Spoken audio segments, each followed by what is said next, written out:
Today is February 22, 2025. At ngayong araw mga tropa, meron tayong isang topic na pag-uusapan. Walang iba kundi ang utang. Taong 2025 mga tropa, hindi naging maganda yung pasok ng taon sa aming pamilya.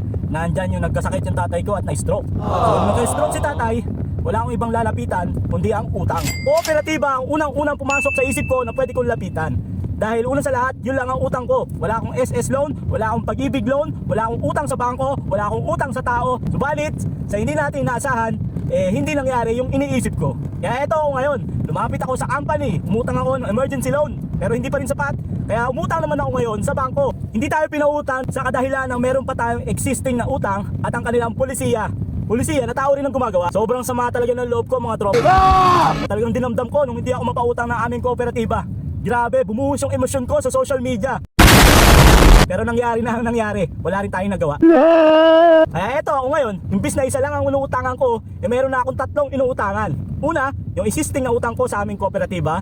Pangalawa, sa aming kumpanya. At pangatlo, sa bangko. Diba? Ang dami ko na tuloy utang na dapat kumikita ngayon ang aming kooperatiba sa aking utang. Pero ngayon ang kumikita ang bangko. Pero alam ko mga tropa, hindi lang ako yung ganito. Hindi lang ako yung tao na mayroong utang. Kahit nga yung mga mayayaman mayroong utang diba?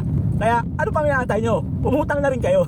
Pero hindi natin yun maiiwasan mga tropa, lalo na't wala tayong ipon tulad ko.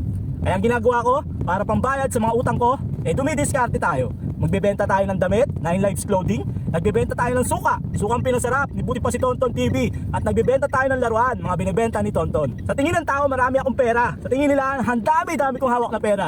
Pero hindi ninyo alam mga tropa, yung mga pera na yon o yung mga kinikita ko, pambayad lang ng utang. Masaya ako ngayong araw mga tropa kasi nabayaran ko na yung utang namin sa ospital. Pero alam nyo ba tropa, na yung pinambayad namin para makalabas ng ospital ang aking tatay, walang iba kundi sa utang. So ngayon, dahil utang yon, utang din ang pababayad ko. Pero lagi natin tatandaan tropa, hindi maganda na yung pambabayad natin sa isang utang, kukunin din natin sa utang. Bakit? Kasi tayo rin ang magsasuffer. Dalawa yung tubo na babayaran natin mga tropa. Pero sa mga tulad natin na walang ipon, wala tayong magagawa kundi kumapit sa patalim.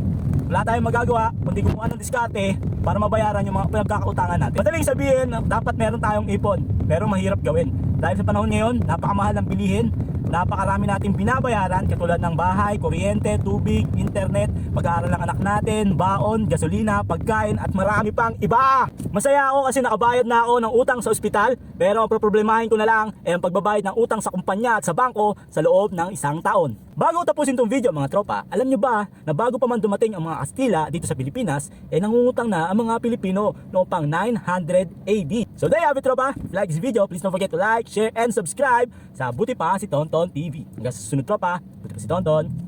Peace. Bye-bye. Utang pa more!